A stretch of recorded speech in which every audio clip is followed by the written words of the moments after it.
Nation. It's Wednesday, March 26th, and welcome back to Mason Cable News. I'm Ashley Hill. And I'm Desmond Jordan. So Des, I heard that you went to Holy Moly, right? Yeah, I did. It was a great experience, but it was a nightmare getting the paint off. Oh. Over an hour in the shower, it was still all over my face, but it was a great time, definitely. So I took some footage, so here you go, enjoy.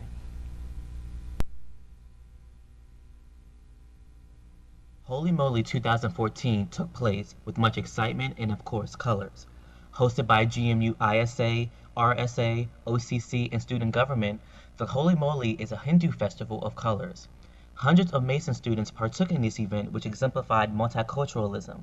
The history behind the holiday is to usher in the spring season with unity, happiness, and an all-encompassing celebration.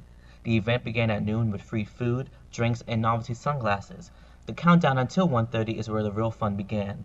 Students threw their colored powder in the air and at each other. The powder was colored cornstarch, so it eventually washes off. If you miss Holy Moly this time around, it is an annual event, so mark your calendars for next spring. That was some really great footage you got, Des. Thanks. But do you know what week is coming up as well? I'm not talking about a specific calendar date. I'm talking about International Week, led by George Mason University, that takes place from April 4th to the 12th. For 34 years, Mason students from around the globe have joined together to develop a program of activities to showcase their cultures. To kick off the week, an opening ceremony and celebration will be held. Throughout the week, colorful dance competitions that present dances from around the world will be held, as well as student-led programs such as Culture Nights and a 90s Decade Party. Further counting the ways to get involved in this exciting Mason tradition, you can learn about the world through the multitude of talks being held, as well as testing your skills in the modern language polyglot. Judith Green, the director of the International Programs and Services, states that the spirit of iWeek is curiosity, respect, and celebration. They promote respect of all cultures and all viewpoints, and they give everyone the opportunity to participate. International Week offers all students the chance to share their heritage with others and to share their richness of their cultures of origin. She goes on to say that this is a manifestation of Mason's diversity as well as a tradition we have all enjoyed. The week will end with a closing dinner as guests enjoy cuisine from 4 regions around the world and performances by international performers. Keep an eye out for when these events occur so that you too can take part in one of Mason's greatest traditions. I'm all for global affairs, so it's definitely going to be learning about a lot of culture, so I'll definitely try it out. Absolutely. Yeah. Well, this week, for the Patriot of the Week, we interviewed Sean Hickey. He can usually be seen at campus events taking photos and hosting photo shoots. Here's the interview. Good evening, Mason Nation. My name is Robert Horn, and I'm here with Sean Hickey. Nice to meet you, Sean. So, what year are you at Mason, Sean? Well, I transferred from Nova Community College, and they didn't transfer all the credits. So I'm graduating fall of 2015. So by year on Patriot Web, I guess I'm a junior. So it's a little tricky to get the credits. So I've noticed that in the past couple years, past couple semesters anyway, you've really, you're well known around campus. Yep. People see you at events, people see you at university events, at student org events. Yep. I mean, you're everywhere. Games. You're the guy with the camera. Yep. Yeah, so I guess tell me a little bit about how it is going from a new person at Mason, just out of community college, to becoming a more recognizable face at Mason. And the student population within the club was dying out. So I got into the process of taking that over, and then I brought the photo club up to where it is today, where it has more awareness and we're doing more events and we're at more events. And then I myself branched out to offices like student involvement, waves, the student media office, and try to push myself out there and photograph more events or be there for people. How many people are active? In person we have about 30 to 40. Online we have about 300. That's crazy. So what do you guys do? Are you guys in charge of the Mason Photos Facebook page, or? No, that's creative services. Okay. So that's under the university. We're the only student org for photography on campus. We've brought in speakers who are photographers in the field to talk, such as the Chief of Staff of the Army, his photographer, a social media photographer, Nate Larson from Baltimore, Lori Bolsachek from Pennsylvania. We do photo booths. We just got a new backdrop with the We Are Mason logo and our logo. We cover events for offices and events that need covering that offices reach out to us for. We get clients from like the field who will email us and we'll send those out.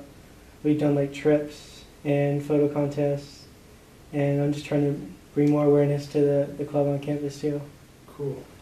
So what's your major here at Mason? It's actually criminology, but I'm minoring in photography. Cool. So what do you plan to go into with that criminology major? We're looking for like a detective or an investigator, and then if I could with the photography, maybe like a police department photographer or a fire department photographer, or if that doesn't pan out, I'll do that on the side because of the business. So besides photography, are you involved in any other student groups on campus? I'm an off-campus student advisor with off-campus, so I'm on that committee. I'm on the Greek Week,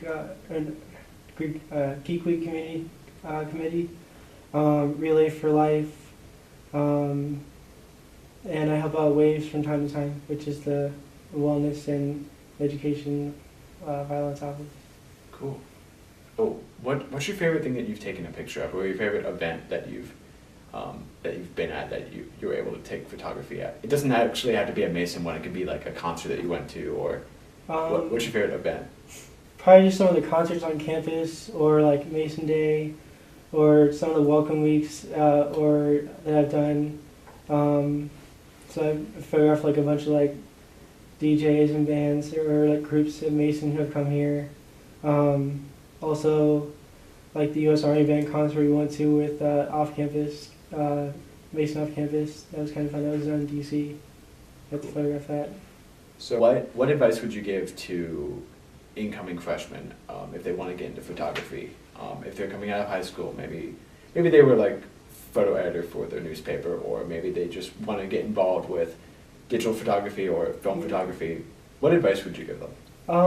Maybe look at the different options that the School of Art has, or try out a class in photography at the School of Art, or see if you like that and then make it a minor, or try it as your major, or come out to some of the club events and you can learn photography or work for different offices or events on campus. Cool. Thanks Sean, for the interview. That was a great interview, actually. So tomorrow at 7:30, spring election candidates running for student body president and vice president will be at the Johnson Center atrium till 9:30. Not only will they be debating each other, but they'll also be answering questions proposed by fellow students and meeting with the populace to increase grassroots support. This is simply the culmination of what's been going on in the last couple of weeks, when the spring election primaries were conducted to determine who our official candidates would be for this semester's student body. Now that we have everyone, it's great to be able to hear their talking points. Remember that since the campaign period ends April 5th, this will be one of your few chances to become knowledgeable of your future president. Try and take this opportunity, and also if you want to watch this, you can view it on our live stream at masoncablenetwork.com/live. And now for a commercial break.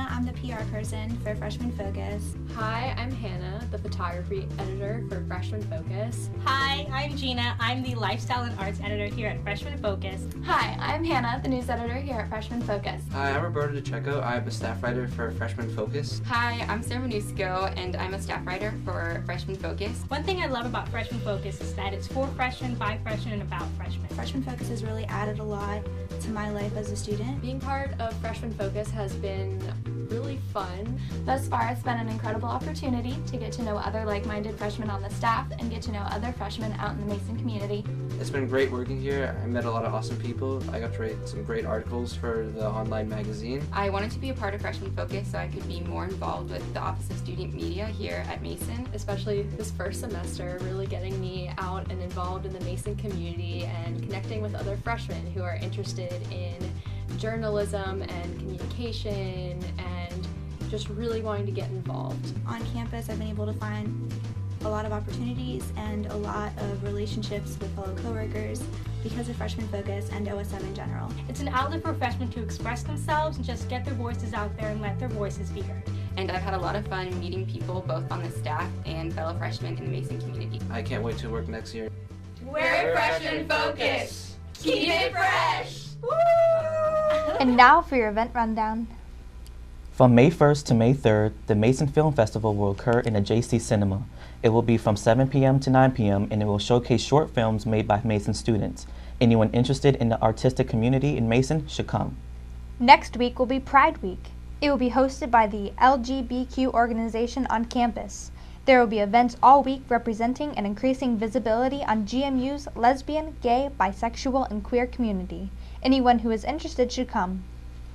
And now on to Tyler for sports.